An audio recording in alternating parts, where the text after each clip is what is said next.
ನಿಮ್ಮ ಹಳೆಯ ಚಿನ್ನದ ಒಡವೆನ ಅಧಿಕ ಬೆಲೆಗೆ ಮಾರಬೇಕೆ? ಆಟಿಕಾಗೆ ಕಾಲ್ ಮಾಡಿ 8880 ಅಟ್ಟಿಕಾ ಗೋಲ್ಡ್ ಕಂಪನಿ. ಇದಕ್ಕೆ ನಮ್ಮ ಉತ್ತರವನ್ನು ಕೇಳ್ರಿ. ನಾವು ನಾಗೇಂದ್ರ ಅವರ ವೈಯಕ್ತಿಕವಾಗಿ ವಿರೋಧಿಗಳಲ್ಲ. ನಮಗಿರ್ತಕ್ಕಂಥದ್ದು ಈಗಾಗಲೇ ಹಗರಣ ಬಂದ ಮೇಲೆ ಮಾನ್ಯ ಮುಖ್ಯಮಂತ್ರಿಗಳೇ ಹೇಳಿದ ರೀತಿಯಲ್ಲಿ ಅವರು ರಾಜೀನಾಮೆ ಕೊಟ್ಟಿದ್ರು. 2 ವರ್ಷ ಹೊರಗಿದ್ದು ಸರಿ. ಕೋರ್ಟ್ ಅಲ್ಲಿ ಕೇಸ್ ಇದೆ, ಬೇಲ್ ಮಾತ್ರ ಇದೆ. ಅವರು ಮುಕ್ತರಾಗಿಲ್ಲ. ಕೋರ್ಟ್ ಯಾವುದೇ ಆದೇಶ ಕೊಟ್ಟಿಲ್ಲ. ಕೋರ್ಟಿಂದ ಏನಾದರೂ ಆದೇಶ ಬಂದಿದ್ರೆ ಒಪ್ಪೋಣ. ಇಲ್ಲಿ ಆಗಿರೋದು SIT ಇಂದ. SIT ಏನೇನು ಮಾಡ್ತದೆ ಅದೆಲ್ಲ ಗೊತ್ತಿದೆ. SIT ಯಾರು ಕೆಳಗಡೆ ಕೆಲಸ ಮಾಡ್ತದೆ ಅದು ಗೊತ್ತಿದೆ. ಅದಕ್ಕೆ ವಿಸ್ತಾರವಾಗಿ ಹೋಗೋದಿಲ್ಲ. ನನಗೆ ಹೇಳಿರ್ತಕ್ಕಂಥದ್ದು, ನಾನು ಹೇಳತಕ್ಕಂಥದ್ದು, ಈಗ ಇಷ್ಟು ಆತುರ ಸರ್ಕಾರಕ್ಕೆ, ಇಷ್ಟು ಅವರನ್ನ ವಾಪಸ್ ತಗೊಳ್ಳೋ ಮಾಡಿ, ನೀವು ಬೇರೆಯವ್ರನ್ನ ಮಾಡಿ, ನಮ್ದು ಏನು ಅಭ್ಯಂತರ ಇಲ್ಲ. ವಾಲ್ಮೀಕಿ ಸಮುದಾಯದ ಇನ್ನೂ 2-3 ನೀವು ಮಂತ್ರಿ ಮಾಡಿ, ನಮ್ಗೇನು ತೊಂದರೆ ಇಲ್ಲ. ಅದ್ರ ಬಗ್ಗೆ ನಾವು ಪ್ರಸ್ತಾಪವೂ ಮಾಡೋದಿಲ್ಲ. ಆದ್ರೆ ಕಳಂಕಿತ ಮಂತ್ರಿಯನ್ನ ಮತ್ತೆ ನೀವು ಇಂಡಕ್ಟ್ ಮಾಡಲಿದ್ದಕ್ಕೆ ಕಾರಣ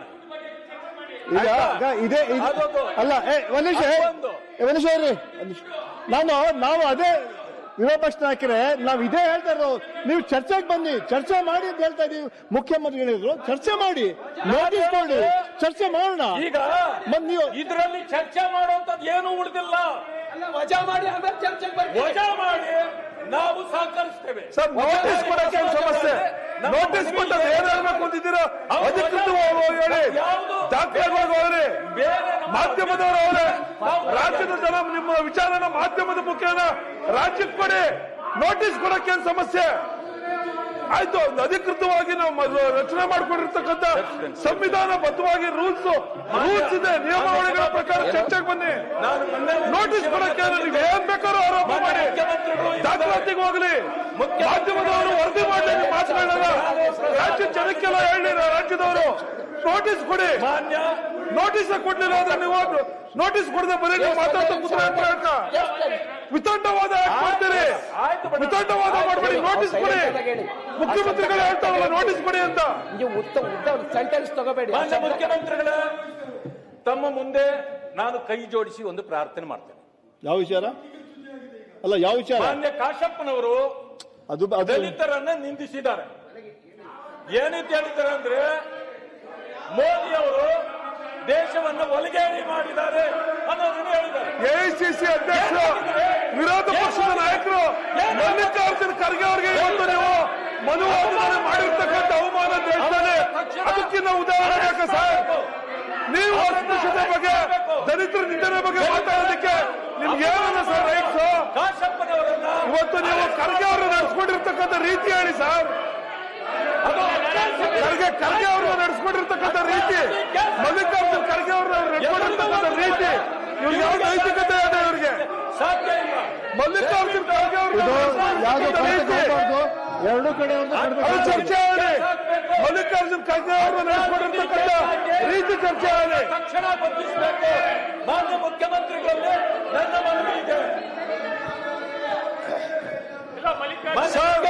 ಮೊದಲು ಮಲ್ಲಿಕಾರ್ಜುನ್ ಖರ್ಗೆ ಅವರು ಚರ್ಚೆ ಆಗಲಿ, ಅವ್ರನ್ನ ನಡೆಸ್ಕೊಂಡಿರ್ತಕ್ಕಂಥ ರೀತಿ ಚರ್ಚೆ ಆಗಲಿ. ಅವರೆಲ್ಲ ಬಂಧಿಸಬೇಕು. ದಯಮಾಡಿ ನೀವು ದಲಿತರಿದ್ದೀರಿ, ವಿರೋಧ ಪಕ್ಷದ ನಾಯಕರಿದ್ದೀರಿ. ಮಲ್ಲಿಕಾರ್ಜುನ್ ಖರ್ಗೆ ಅವ್ರ ಬಗ್ಗೆ ಏನ್ ಹೇಳ್ತೀರಿ ಸರ್? ಮಾತಾಡೋಕೆ ಉತ್ತರ ಕೊಡಿ ಸರ್. ಮಲ್ಲಿಕಾರ್ಜುನ್ ಖರ್ಗೆ ಅವರು ನಡೆಸ್ಕೊಂಡಿರ್ತಕ್ಕಂಥ ರೀತಿ ಬಗ್ಗೆ ಹೇಳಿ. ಅದು ಪ್ರೆಸ್ ಮೀಟ್ ಅಲ್ಲಿ ಈ ರೀತಿ ಮಾಡಬಹುದಾ? ಮಾನ್ಯ ಮುಖ್ಯಮಂತ್ರಿಗಳು ಅವರನ್ನ ಖರ್ಗೆ ಅವರು ಮಾಡಿರ್ತಕ್ಕಂಥ ಅವಮಾನ, ಇಡೀ ದೇಶಕ್ಕೆ ಮಾಡಿರ್ತಕ್ಕಂಥ ಅವಮಾನ, ಅವ್ರನ್ನ ಅರೆಸ್ಟ್ ಮಾಡಿಸ್ಬೇಕು. ಖರ್ಗೆ ಅವರು ಮಾಡಿರ್ತಕ್ಕಂಥ ಅವಮಾನ, ಇಡೀ ದೇಶಕ್ಕೆ ಮಾಡಿರ್ತಕ್ಕಂಥ ಅವಮಾನ. ಕರ್ನಾಟಕ ರಾಜ್ಯಕ್ಕೆ ಮಾಡಿರ್ತಕ್ಕಂಥವ್ರು ನಮ್ಮ ಖರ್ಗೆ ಅವರು ಸಭಾಪತಿಗಳೇ, I am on point of order. I'm on point of order. I want certain clarification from. Okay, hey, in point of order. I'm on the point of order and there's certain clarification from the chair. ನೋಡಿ ಮಾನ್ಯ ಸದನದ ಕಾನೂನನ್ನ ಒಂದ್ ನಿಮಿಷ ಅವಕಾಶ point of order ಕೇಳಿ